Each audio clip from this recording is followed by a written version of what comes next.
सती के आत्मदाह के बाद सृष्टि मानो ठहर गई थी। भगवान शिव शोक में डूबकर विरक्त हो गए थे, परंतु आदि शक्ति अमर हैं। वे वचन देकर गई थीं कि पुनः जन्म लेंगी और शिव से मिलेंगी। यही सत्य आगे चलकर पार्वती के रूप में प्रकट हुआ।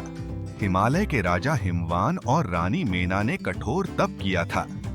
उनकी तपस्या से प्रसन्न होकर देवी शक्ति ने उनके घर जन्म लिया। उस दिव्य कन्या का नाम रखा गया पार्वती। जन्म के समय ही देवताओं ने घोषणा की कि यही आदि शक्ति का पुनर्जन्म है। पार्वती बचपन से ही भगवान शिव के प्रति अनन्य भाव रखती थीं। वे मिट्टी से शिवलिंग बनाती, उन्हें फूल चढ़ाती और मन ही मन उनका ध्यान करती। उनके जीवन का उद्देश्य केवल शिव भक्ति था। इधर असुर ताड़कासुर ने तीनों लोकों में आतंक मचा रखा था। उसे वरदान मिला था कि केवल शिव के पुत्र द्वारा ही उसका वध हो सकता है।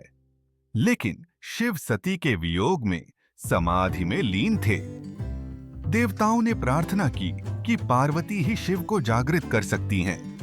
पार्वती ने संकल्प लिया कि वे तपस्या करके शिव को पति रूप में प्राप्त करेंगी। पहले वे केवल फल खाती, फिर केवल पत्तों पर जीवित रहीं और अंत में वायु पर ही निर्भर होकर कठोर तप में लीन हो गईं। उनकी तपस्या से तीनों लोग आश्चर्यचकित हो उठे। देवताओं ने शिव को जगाने के लिए कामदेव को भेजा। कामदेव ने पुष्प बाण चलाया, जिससे शिव की समाधि भंग हुई। क्रोधित होकर शिव ने तीसरी आंख खोली और उसकी ज्वाला से कामदेव भस्म हो गया। देवगण निराश हो गए, लेकिन पार्वती की तपस्या अडिग रही। अंततः शिव स्वयं पार्वती की निष्ठा परखने आए। उन्होंने साधु का रूप धारण किया और कहा, तुम उस भस्मधारी योगी को क्यों चाहती हो? वह श्मशान में रहता है, निर्धन है।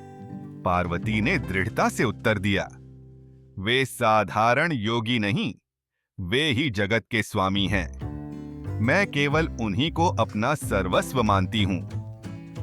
यह सुनकर शिव प्रसन्न हुए और अपने वास्तविक रूप में प्रकट हुए। शिव ने पार्वती को स्वीकार किया और उनके विवाह का शुभ अवसर आया। हिमालय पर भव्य विवाह संपन्न हुआ। ब्रह्मा, विष्णु, इंद्र और समस्त देवता उपस्थित हुए। आकाश से पुष्प वृष्टि हुई और वेद मंत्र गूंज उठे। इस प्रकार सती पार्वती के रूप में पुनः शिव से एक हुईं।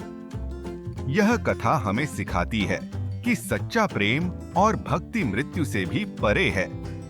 कठोर तप और अडिग विश्वास से ईश्वर प्रसन्न होते हैं। शिव और शक्ति अविभाज्य हैं। चेतना और ऊर्जा का अनंत संगम।